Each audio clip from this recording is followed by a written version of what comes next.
After that, I bent over.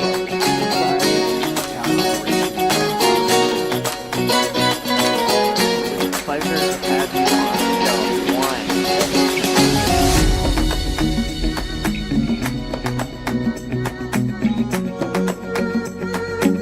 And speaking of chocolate, you happen to have some lovely chocolate beans. I make them. Beans. I leave a trail of cocoa everywhere I go. Yes, I brought a mess. These are cocoa beans. Nice. You also gave me a visual at the same time of somebody who is like always shedding like cocoa powder everywhere. Kind of, yeah.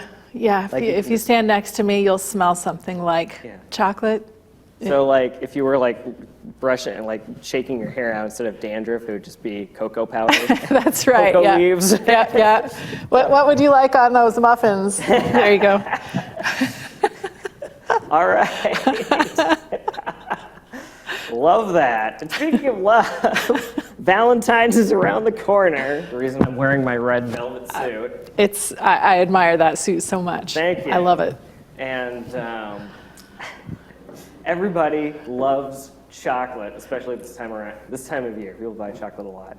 Yeah. So I'm pretty sure this is like a wild time for you.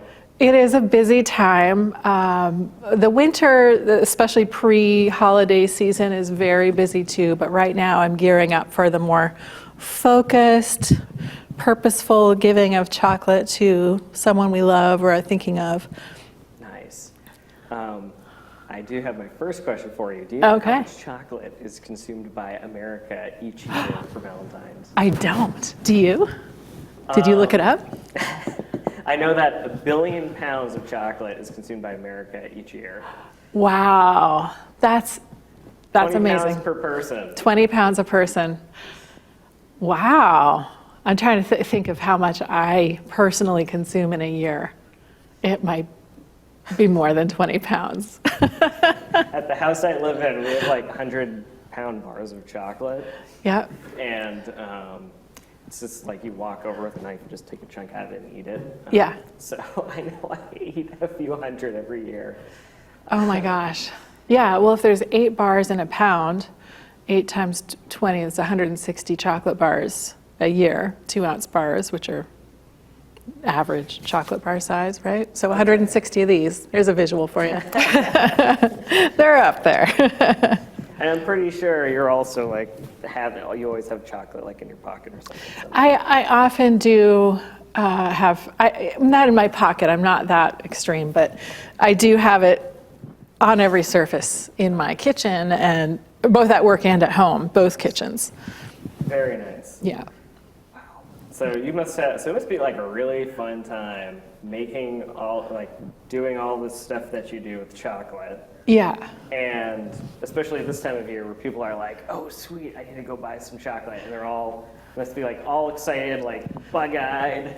Yeah, I think what I do can be a little overwhelming. A lot of times people will come into my shop and they expect to find little chocolates, little bonbons, beautiful little bites of deliciousness. That's what Sam does at La Crescade. I don't do that. I actually make the substance. So I have to do some education for our customers if they're new visitors to our shop to explain what we do. The easiest way to explain it is to share a cocoa bean with them. And that's why I brought this, to show you what we do. So you're surprised. I brought some cocoa beans from St. Martin. No, how did you get those? I went to St. Martin, like a decade ago at least. Wow, so these have been hanging out in your kitchen for a decade? Yeah. This is the cocoa seed with the husk peeled off. And the seed usually shatters when we peel it, so we get these shattered seed pieces, which are called nibs. These are cocoa nibs, right? Mm-hmm. I love them. Like prior to starting this, was this always kind of like in the plan, like you wanted to be? No.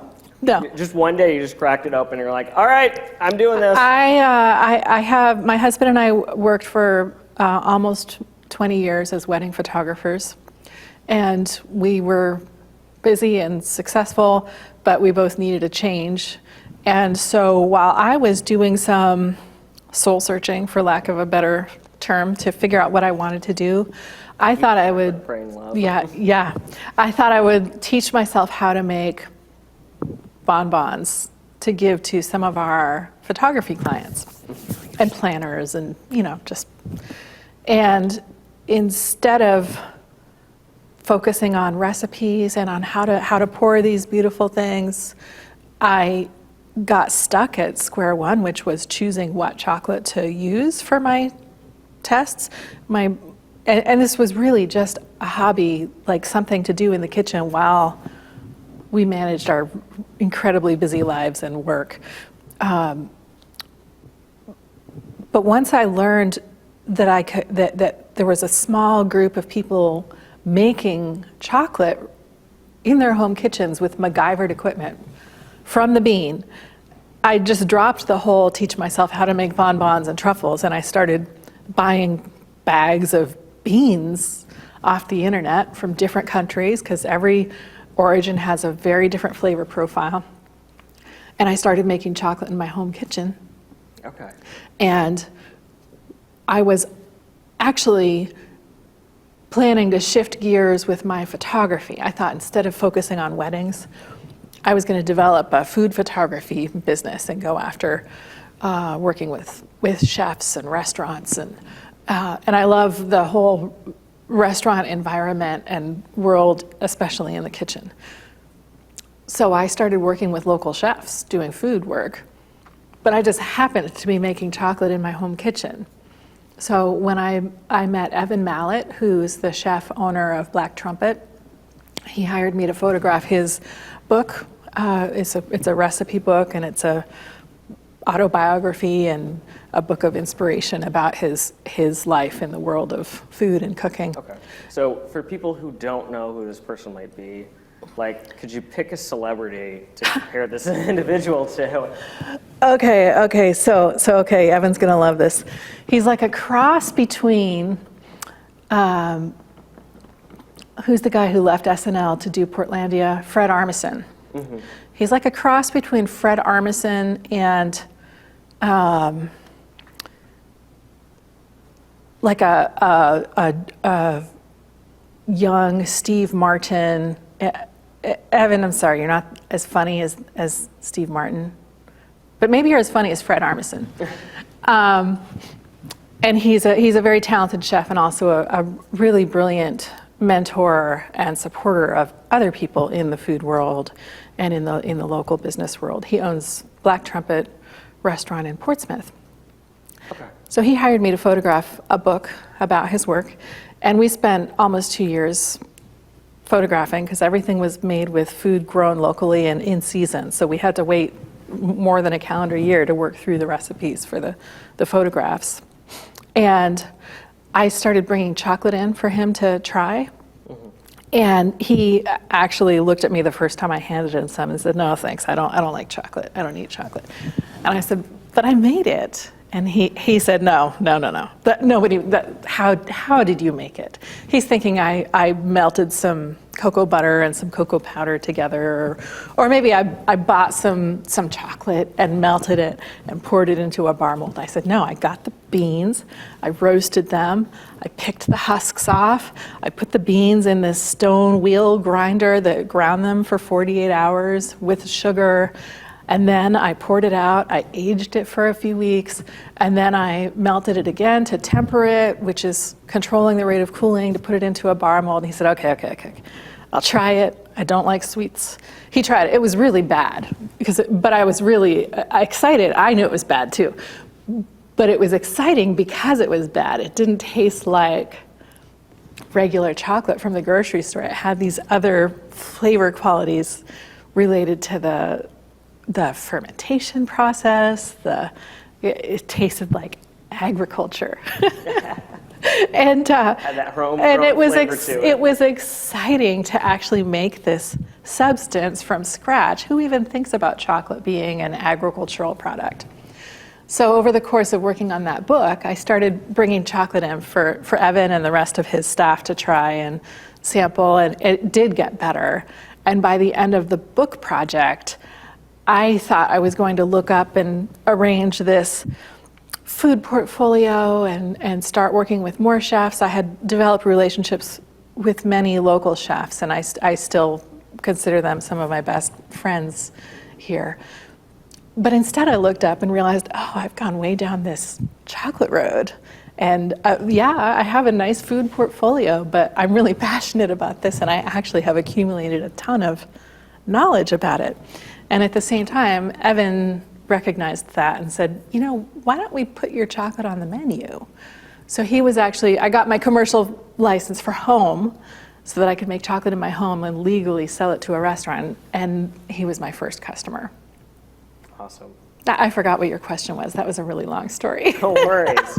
So after you basically got a celebrity in the cooking world to be your first customer, Yeah. Let's fast forward to your shop. Yeah, so we've gone through a couple of iterations from the home kitchen, and I love to create an experience for people, whether that's in other areas of my life or in my chocolate life. That means creating an environment, an experience, and a place where I can present my chocolate and help people enjoy it and understand it, get to know it in a way that I can guide and support and facilitate. So the home kitchen, the commercial kitchen, that was never going to cut it. I needed a cafe space where I can welcome people in and talk to them about chocolate and serve them drinking chocolate or other baked goodies with our chocolate and show them the process that I do. So we got our keys to our shop in Exeter on March 1st of 2020, and then the whole world shut down. And by we, I mean my husband and I, and we decided to go forward and continue with our plans to build out because we had to. Yeah. So we've been open since August of that year. We opened during the pandemic, and we have a lovely little cafe, and we call it a fishbowl style factory. There's a big glass window, so when you come to the cafe, you can look in and see us working on making chocolate. What inspired you to do that? Because you're doing chocolate, Yeah. and you're running a business, and already I'm pretty sure that's busy enough. Yeah. Then you decide, okay, I'm going to be involved with the budget committee on top of that. I wanted to learn more about the town. That was fundamentally what was behind my motivation to join any committee with the town. And the budget committee actually has been a wonderful way to learn about each department in the town, how the different citizen-based committees and boards coordinate and collaborate with the town offices and departments to achieve things in the town for our community. It's been a wonderful way to learn about the town and about local politics. I grew up in Oregon, a very different town political structure from having a select board and the way things are done in New Hampshire. And it was all kind of exotic and foreign to me. Even the thought of going to the voting booth and putting my input into whether or not I thought the town should buy a snowplow. That was a completely foreign concept to me. Why are you asking me? It snows. We need a snowplow. But I also really appreciate that the citizens have such a voice in determining how our town works and how the money is spent down to the nitty-gritty things like a snowplow. Well, nice. That's exciting. Yeah, and I learned about other departments, like what you guys do is just brilliant. I mean, you do this fun, entertaining stuff, but there's also so much you do to support the workings of the town with recording the meetings and making them available, especially during the pandemic, on Zoom, and helping different offices coordinate and make that possible, because that's... Those were much easier times. Yeah. Didn't have to operate the complex control system we have. Oh my gosh. But you know, it's a labor of love, though. What Yeah. we do. Well, and I think what I've learned on the budget committee is it really is a labor of love for everyone who is on a committee or an employee for the town, and it's amazing how dedicated everyone I've met is. Yeah. And so, last question. Any last words? You know, I mentioned it earlier. I love creating an experience. What I do at my shop is I've created a public space, and I really love the sense of community that my customers feel when they come in and meet friends or meet new people or just learn about me and chocolate and this other end of Exeter. I just absolutely love that more than anything. All right.